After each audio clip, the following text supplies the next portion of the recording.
अरे यार, तुम फिर कपड़े सीने बैठ गई।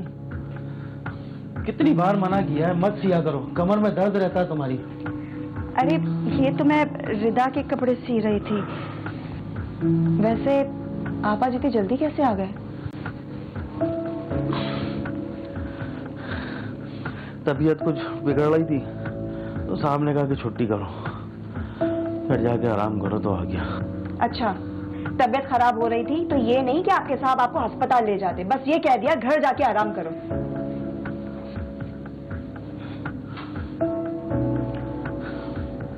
अरे भाई नौकर हूं, उन्होंने इतना सोच लिया काफी है मेरे लिए। कौन करता है? हाँ, आपके लिए काफी होगा। अगर खुदा ना खास्ता रास्ते में कुछ हो जाता तो क्या कर लेते हम? अरे हुई तो नहीं ना।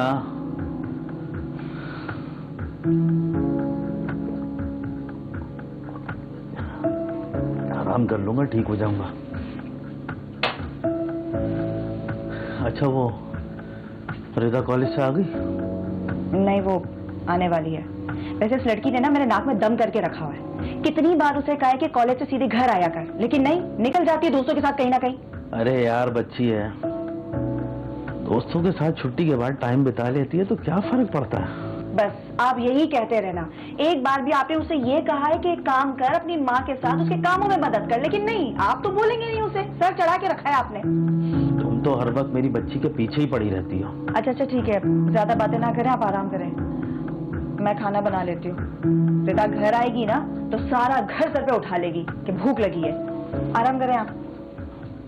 देखिए, अगर देखा जाए तो इंसान जो बना है वो इंसानी जबिल्लत के मुताबिक एक ईगो और सुपर ईगो के बीच में एक जंग है, जिसमें इंसान जो है वो लोग चीज़ों की तरफ भागता है, माइल होता है, जिसको हम कहते हैं वो अपने नर्व्स पे काबू नहीं कर पाता, वो अपनी जो ख्वाहिशात हैं वो उन पर काबू नहीं कर पाता और चीज़ों के पीछे भागते भागते उसकी ज़िंदगी ख़त्म हो जाती है। कुछ लोग ऐसे हैं जो वो इन चीज़ों पर बाकायदा काबू करने के पैदाइशी उनको अल्लाह ताला एक सलाहियत देता है, और कुछ लोग ऐसे भी होते हैं जिनकी सुपर ईगो बड़ी स्ट्रांग होती है। वो लोग इन चीज़ों की तरफ बिल्कुल नहीं भाग पाते, लेकिन उनकी परसेंटेज बहुत कम है।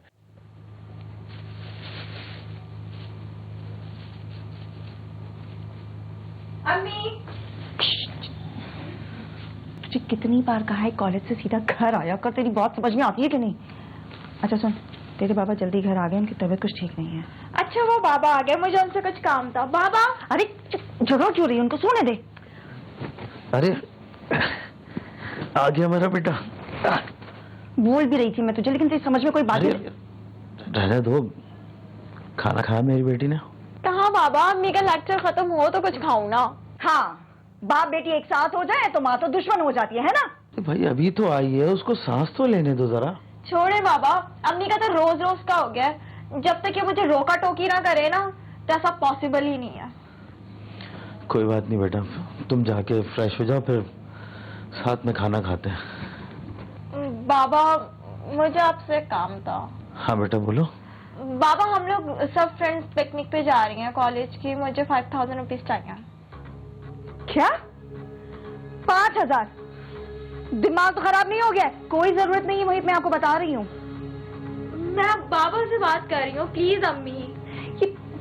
बेटा कोई बात नहीं, मैं शाम तक के तुम्हें पैसों का इंतजाम कर दूंगा, लेकिन बेटा 2 दिन के लिए अकेले जाना। बाबा हमारी सब फ्रेंड्स होंगी कॉलेज की और टीचर्स भी तो होंगी ना। अब ठीक है बेटा, जाओ तुम। थैंक यू बाबा।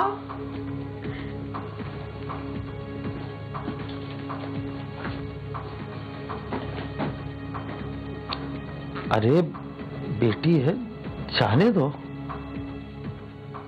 जब बच्चा बड़ा हो रहा होता है तो ज़रूरी नहीं है कि हम अपनी मुफलिसी या अपनी मोहताजगी जो हमारी ज़िंदगी में हुई है वो अपने बच्चे को ना होने की प्रैक्टिस करते रहें। बाज़ औक़ात मिडिल क्लास माँ बाप क्या करते हैं कि जो उनकी ज़िंदगी में नहीं हो पाता वो अपने बच्चों को देने की कोशिश करते हैं, और उस कोशिश में वो इतना देने लगते हैं कि बच्चे जो हैं वो अर्न करना भूल जाते हैं, बल्कि उनकी ख्वाहिशें बेतरतीब तरीके से पूरी हो रही होती हैं। जब ऐसे माँ बाप को आप पूछते हैं तो उनका बड़ा एक सादा सा जवाब होता है कि हमें नहीं मिला, हम अपने बच्चों को तो दे सकते हैं। और वो उस तरह देते हैं, लेकिन वो ये भूल जाते हैं कि ये दीदा दिलेरी बच्चों की आदतों को खराब करती है। चाय।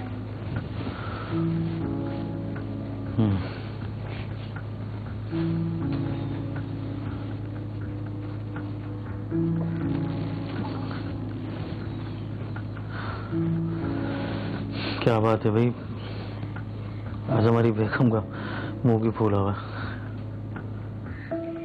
रहने दीजिए, आपको क्या फर्क पड़ता है? क्यों फर्क नहीं पड़ता? अगर आपको फर्क पड़ता ना तो आप रिदा की बेवजह की जिदें पूरी ना करते फिरते। ओह, तो इस बात पे मुंह फूला है। जल्दी से मूड को ठीक कर लो, वरना चेहरे पे झुर्रियां पड़ जाएंगी। मुझे आप हर बात को मजाक में क्यों डाल देते हैं?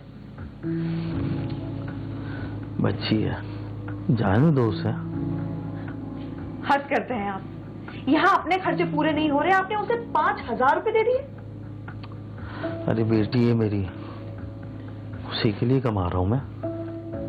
इस बात से इनकार नहीं है, मेरी भी बेटी है वो, लेकिन वो 2 दिन के लिए घर से बाहर जा रही है। कौन लोग हैं, कहाँ जा रही है, हमें तो कुछ भी नहीं पता। परेशान मत हो, रिदा मेरा फख्र है और मैं जानता हूं वो मेरा सर कभी नहीं झुकाएगी। आपकी यही बातें ना उसे बिगाड़ देंगी। अरे कल को बिहार के दूसरे घर जाएगी वो, तो उसी के लिए परेशानी होगी। हर कोई ना माँ बाप की तरह बर्दाश्त नहीं करता। फातिमा, तुम बहुत आगे का सोच रही हो।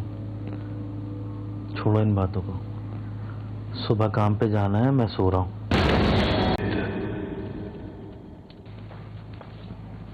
अरे यार, काम पे जाने के लिए देर हो गई है, कहा भी था कि उठा देना मुझे। अरे आपकी तबीयत ठीक नहीं थी ना, तो इसलिए नहीं जगाया कि आप आराम कर लो। मैंने तुम्हें कहा भी था कि मुझे काम पे जाना है। इसी तरह अगर छुट्टियां करता रहा ना, निकाल देंगे मुझे नौकरी से। अच्छा ठीक है, मैं आपके लिए नाश्ता बना देती हूँ, नाश्ता करके जाइए। रहने दो, मुझे पहले ही बहुत देर हो गई है। तुम एक काम करो, रिदा को बुलाओ, मैं उसे कॉलेज छोड़ता हुआ जाऊंगा। रिदा तो सुबह 6 बजे चली गई, पिकनिक पे जाना था ना, उसे गाड़ी आई थी लेने। अच्छा ठीक है, चलो मैं उससे फोन पे बात कर लूंगा। मैं जा रहा हूँ, देर हो रही है। जी बिल्कुल बिल्कुल, ठीक है। हाँ हाँ ओके, डन है, ठीक है। साहब, वालेकुम अस्सलाम। कैसी तबीयत है तुम्हारी? अल्लाह का शुक्र है, सब बेहतर है। डॉक्टर को चेकअप करवाया?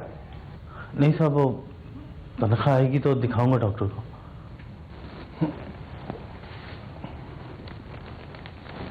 ये लो। अरे नहीं साहब, इसकी जरूरत नहीं है। मैंने कहा ना, तनख्वाह आएगी तो मैं दिखा दूंगा डॉक्टर को। सैलरी है तुम्हारी? लेकिन साहब अभी तो महीना पूरा नहीं हुआ। देखो मोहित, कल से तुम्हें काम पर आने की जरूरत नहीं है। मैं कुछ समझा नहीं साहब। मैंने दूसरा ड्राइवर रख लिया है, जो कि मेडिकली भी फिट है। नहीं साहब, अब आगे से ऐसा कभी नहीं होगा। ये बात तो पिछले 4 महीने सुन रहा हूँ। तुम छुट्टी लेके घर चले जाते हो, इससे मेरा काम बहुत डिस्टर्ब होता है। लेकिन साहब, इस तरह नौकरी से तो नहीं निकाले। पूरे महीने में सिर्फ 4 से 5 दिन तुम काम पर आए हो। तुम्हारी मजबूरी देखते हुए मैं तुम्हारी सैलरी भी नहीं काट रहा, मगर मैं इस तरह तुम्हें काम पर नहीं रख सकता। और भी बहुत लोग हैं, सवाल करते हैं कि इतनी इनायत सिर्फ मुझी पर ही क्यों?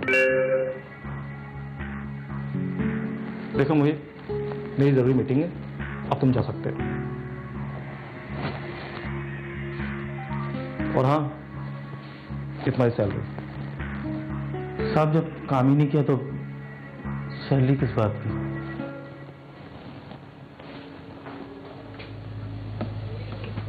अरे आपने यहाँ जाने में काफी देर लगा दी। लगता है आपके साहब ने तमाम छुट्टियों की कसर एक साथ निकाल ली आपसे।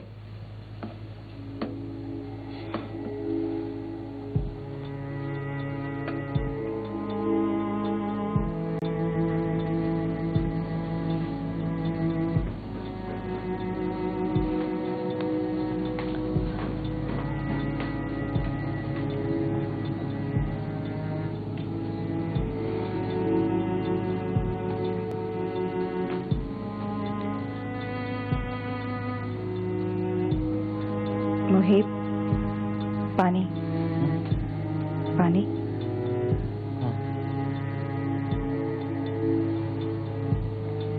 क्या बात है, कोई परेशानी है क्या? नहीं तो फिर आप इतने चुप चुप क्यों हैं?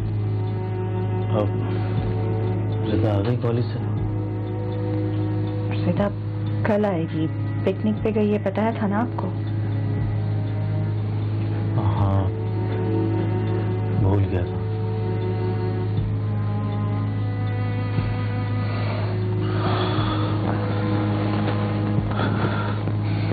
मुहीब, आपकी तबीयत कुछ ठीक नहीं लग रही है। कुछ नहीं यार, बस वही रोज का ड्रामा। आप मेरे साथ चलिए। कहाँ? डॉक्टर के पास, हॉस्पिटल। अरे मैंने कहा ना, कुछ नहीं है,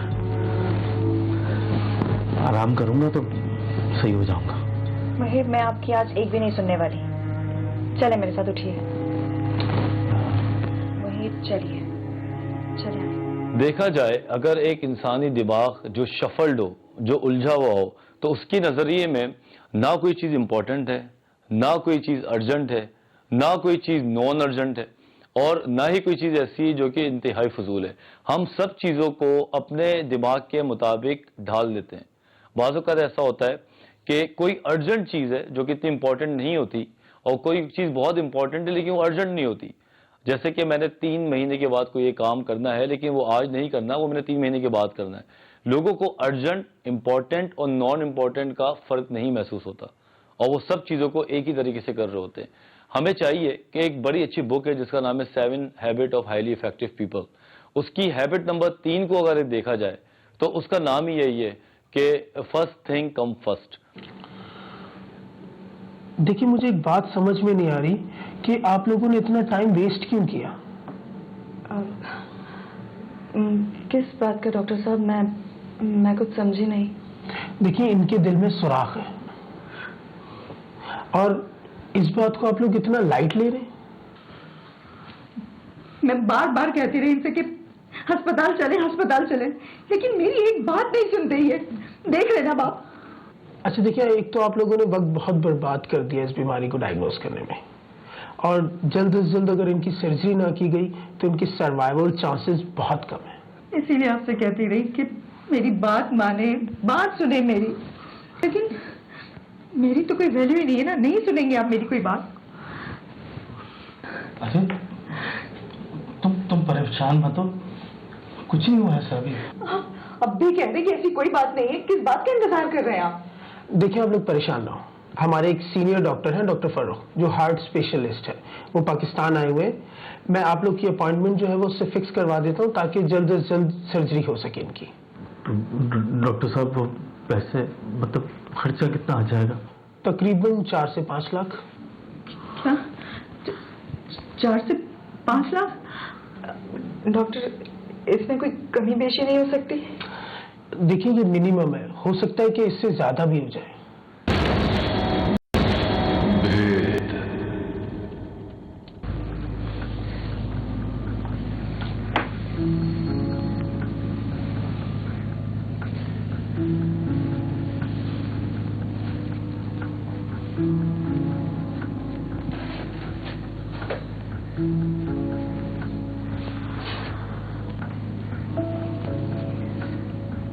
आप बैठिए, मैं आपके लिए खाना ले आती हूँ। मुझे भूख नहीं है।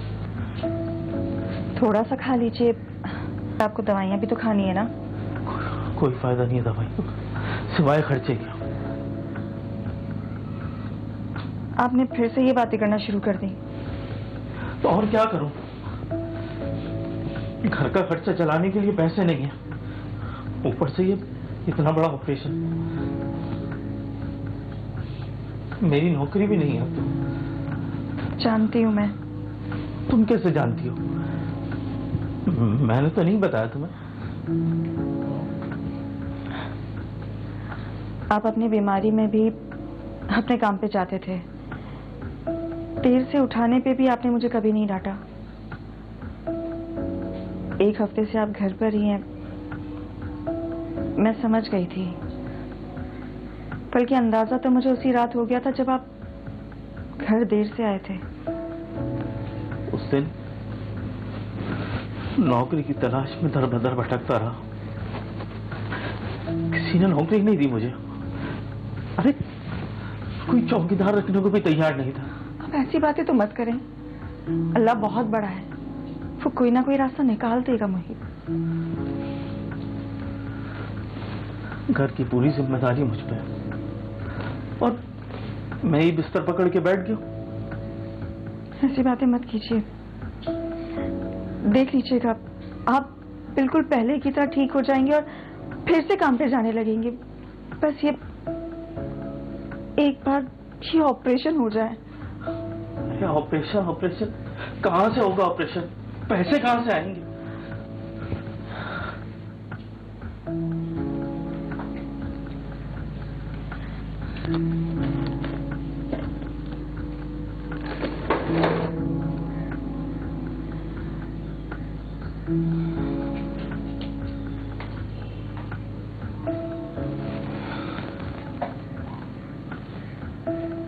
ये क्या है?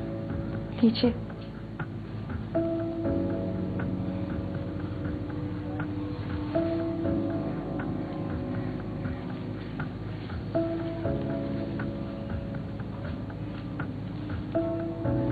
ये पैसे ये कहाँ से है?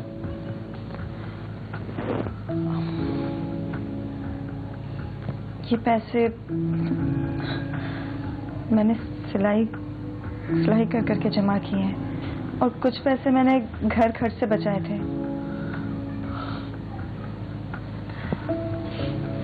मैं तुम्हें हमेशा मना करता रहा और तुम तो क्या हुआ,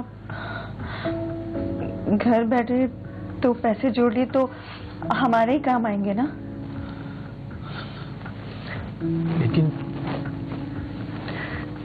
लेकिन ये पैसा मैं नहीं ले सकता, ये तुम्हारी मेहनत की कमाई है।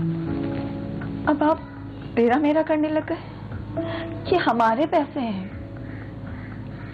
हाँ, इसमें कुछ पैसे कम हैं, मैं कहीं से उधार करके जमा कर लूंगी। लेकिन फातिमा, बस अब मैं आपकी एक और बात नहीं सुनने वाली। मुझे लगता है रिदा आ गई है, मैं देखती हूँ। आप बैठिए।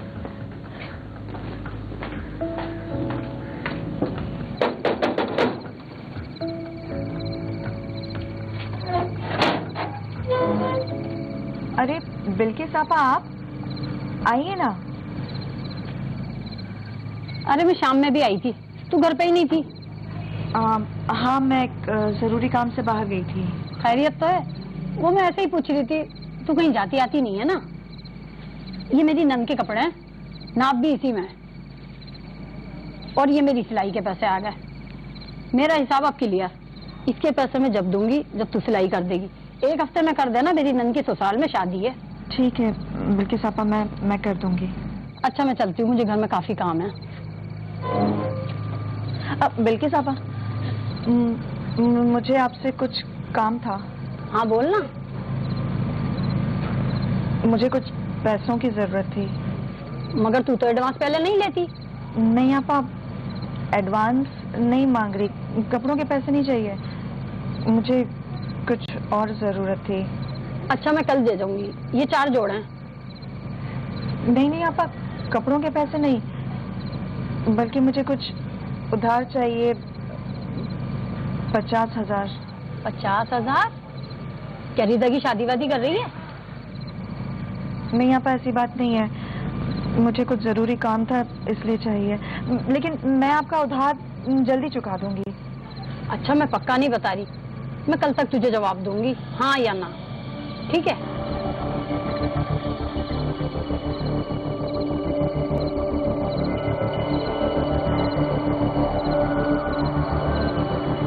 अच्छा मैं चलती हूँ।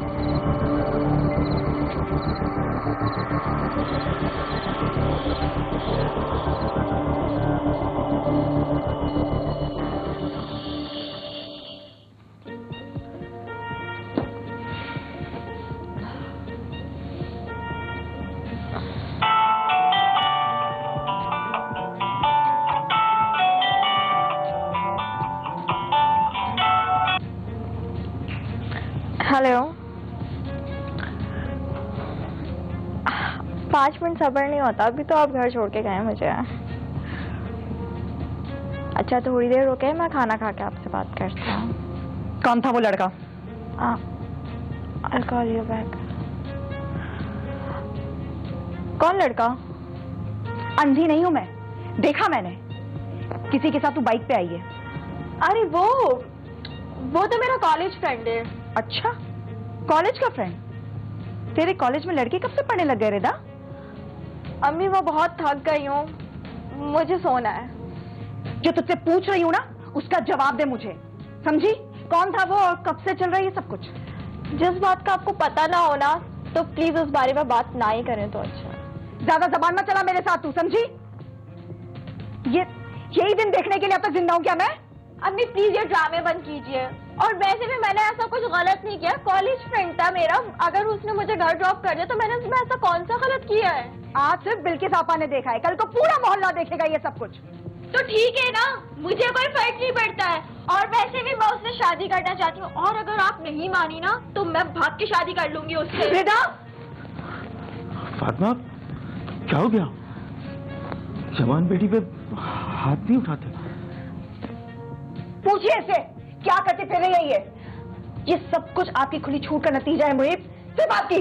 कुछ गलत नहीं करती फिर रही हूँ मैं। आपको तो खुश होना चाहिए कि एटलीस्ट मैं शादी करके किसी अच्छे घर में जाऊंगी।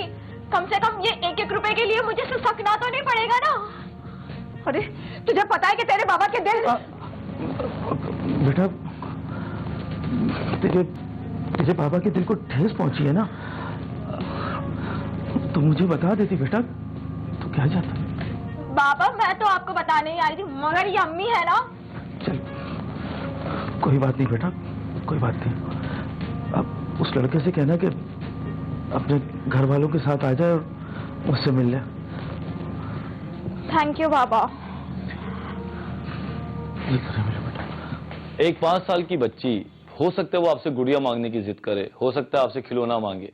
एक 12 साल की बच्ची हो सकता है आपसे कुछ और कपड़ा मांगे, गिफ्ट ड्रेसेस जो होते हैं। लेकिन हो सकता है 18-19 साल, 20-21 साल के बाद वही लड़की अपनी शादी के लिए जिद करने लगे।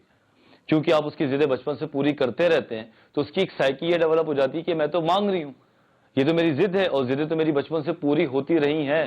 तो वो लड़कों को भी जिद्दी के तौर में मांगना शुरू कर देते हैं। तो ये रवैया बचपन से बनाते हैं।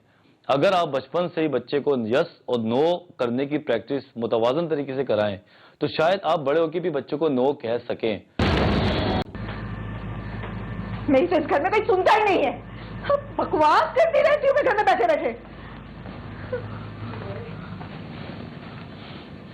क्या हो गया फातिमा, क्यों चिल्ला रही हो? तो और क्या करूं? हाँ, इस घर में किसी को पड़ी है मेरी, और आपने मुझे रिदा को बताने क्यों नहीं दिया कि आपको इलाज की जरूरत है? कैसे बताता? उसने जब रेहान को फोन करके कहा कि मेरे बाबा तुमसे मिलना चाहते हैं, तो उसकी आंखों में जो चमक थी और चेहरे पे जो खुशी थी ना, तुम उसका अंदाजा नहीं कर सकती थी। हाँ, मैं तो उसकी दुश्मन हूं ना, मुझे तो उसकी कोई फिक्र ही नहीं है। मैंने ऐसा कब कहा मैं जानता हूं कि उससे ज्यादा तुम्हें उसकी फिक्र है, बल्कि मैं ही तुम्हें मना करता रहता था कि अभी मत करो उसकी शादी, बहुत छोटी है वो। तो अब क्या जल्दी है? क्यों इतनी जल्दबाजी में आप उसकी शादी करवाना चाह रहे हैं, क्यों? फातिमा, मेरे पास वक्त नहीं है। मैं अपनी बेटी की शादी अपनी आंखों के सामने होते देखना चाहता हूं, ताकि मुझे कोई मलाल ना रहे। कैसी बातें कर रहे हैं आप? आपको कुछ भी नहीं होगा, यकीन माने मेरा। आपका इलाज हो जाएगा, फिर आप देखिएगा सब कुछ पहले की तरह ठीक हो जाएगा। हाँ, वही आपको पता है ना कि रिदा का हाथ बचपन से ही आप ही ने अपने बेटे के लिए मांग लिया था। मैं उन्हें क्या जवाब दूंगी? फातिमा, हमें अपनी बेटी की खुशी देखनी चाहिए। तुम कहो तो मैं आपकी से बात कर लेता हूं। अगर आप माँ बाप के तौर पे बच्चे के सामने अपने दर्द नहीं लेके आएंगे, अगर आप अपने मसाइल नहीं लेके आएंगे, तो बच्चा रिफ्लेक्सेस कैसे बनाएगा? जब बच्चे को आप ये बताएंगे कि ऑल इज वेल, तो वो बच्चा ऑल इज वेल को अपने दिमाग में बिठा के हर चीज को खुले तरीके से मांगेगा। आप ये सोचें, बच्चा बच्चा नहीं है, बच्चा बड़ा होता है। बच्चे ने फिर आगे आके इस दुनिया में कदम रखना है और उसने वो तमाम चीजों को खुद करना है जो आज आप कर रहे हैं। तो वो बच्चा जब आप ट्रेंड ही नहीं करेंगे तो वो अपने लिए क्या करेगा? मफलूज करेंगे आप। माँ बाप को चाहिए, आप इसमें अगर ये चीज क्लियर नजर आ रही है कि जब आप उसको कुछ बताना ही नहीं चाहते, आप उसको सुखों में रखना चाहते हैं, दुखों का बताना नहीं चाहते, तो ये जिंदगी तो मौसम की तरह है, और जब वो मौसम देखेगा ही नहीं तो जाहिर सी बात है उसको सहने का भी आदत नहीं होगा। हमारे माँ बाप सबसे प्रॉब्लम ये कर रहे होते हैं कि वो अच्छे से अच्छे के चक्कर में अपने बच्चों को कुछ नहीं बताते जो उनकी रियल लाइफ फैक्टर्स होते हैं।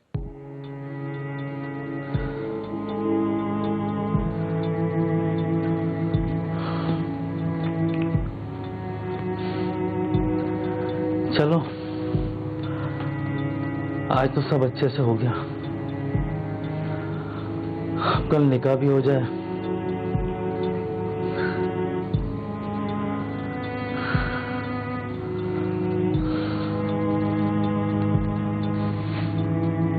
तुमसे बात कर रहा हूं नेक परवीन। जी सुन लिया।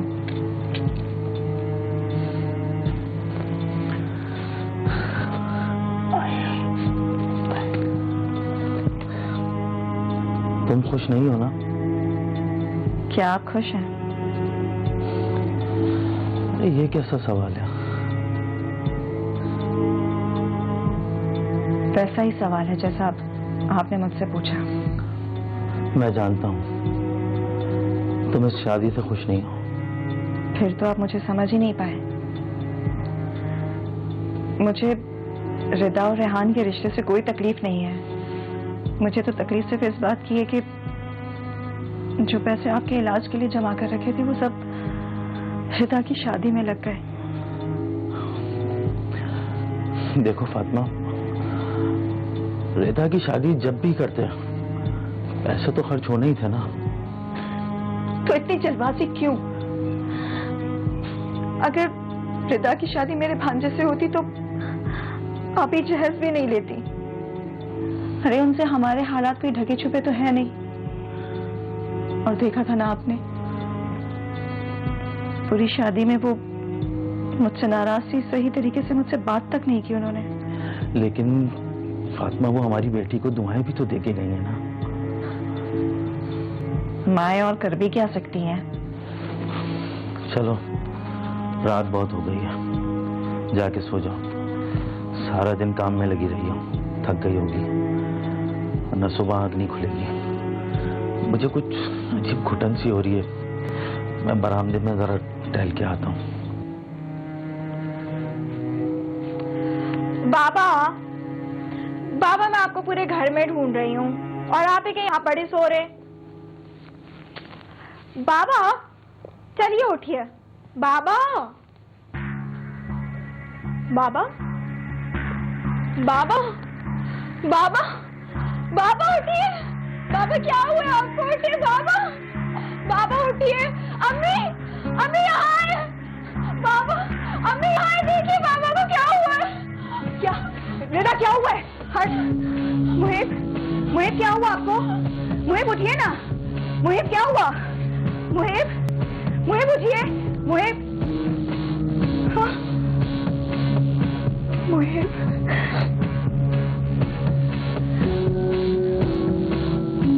चाचा की खुशियां मना, चाहे मेरी माँ के घर में माता भी क्यों ना हो रहा हो। मम्मी आप क्या कह रही हैं? अरे ठीक कह रही हूँ मैं। तेरी जिद के चलते तेरे बाबा की जान गई है रिदा। आंटी, ये आप क्या किया? इसमें रिदा का क्या कसूर?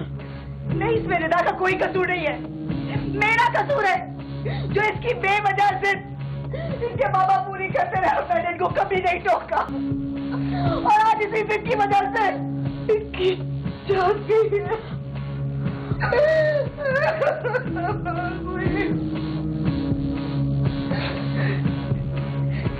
तुझे अपने ससुरालियों के सामने बताते हुए शर्म आ रही थी ना कि मेरे बाबा एक मामूली से ड्राइवर है।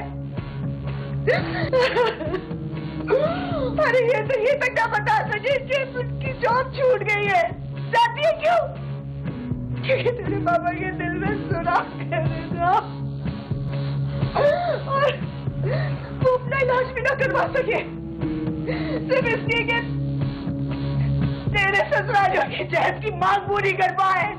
अम्मी आपने मुझे बताया क्यों नहीं पापा के दिल में सुराख है? जब तेरे अलावा कोई और दिखाई देता था जो मैं तुझे बताऊं?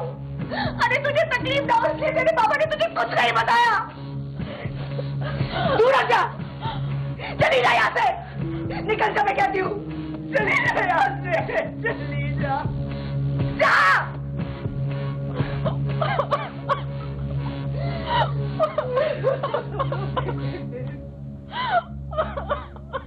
एक कहानी का दूसरा रुख भी हो सकता था। अगर आप इसको हाइपोथेटिकली देखें तो ऐसा भी हो सकता था कि यही फादर अपने जो बीमारी है वो अपनी बीवी को और बच्चों को बैठ के सलीके से बताता, अपने दुख को शेयर करता। बच्ची जवान होते हैं तो वो, बच्ची हो या बच्चा हो, जवान होते हैं तो वो सुनते हैं। आपने अपनी बातें नहीं बताई तो सामने वाला बच्चा अपनी दुनिया में मगन रहा और वो इतना आगे निकल गया कि आपके साथ उसका कनेक्शन बुरी तरह खत्म हो गया। तो होना ये चाहिए था कि फादर को अपनी बीमारी के बारे में अपने बच्चे को बताना था, हल्के हल्के उसको समझाना था। शादी होना ना होना, जिंदगी रहना, वो अलग बात है, लेकिन अपने फैमिली को अगर आपस में एक दूसरे को मसला ही ना बता रहे हो, बातें ही ना बता रहे हो, तो फिर फैमिली किस बात की। और बात औक़ात ये भी होता है कि आप फिर किसी भी गलती का इल्जाम दूसरों को जिंदगी भर ठहराते रहते हैं।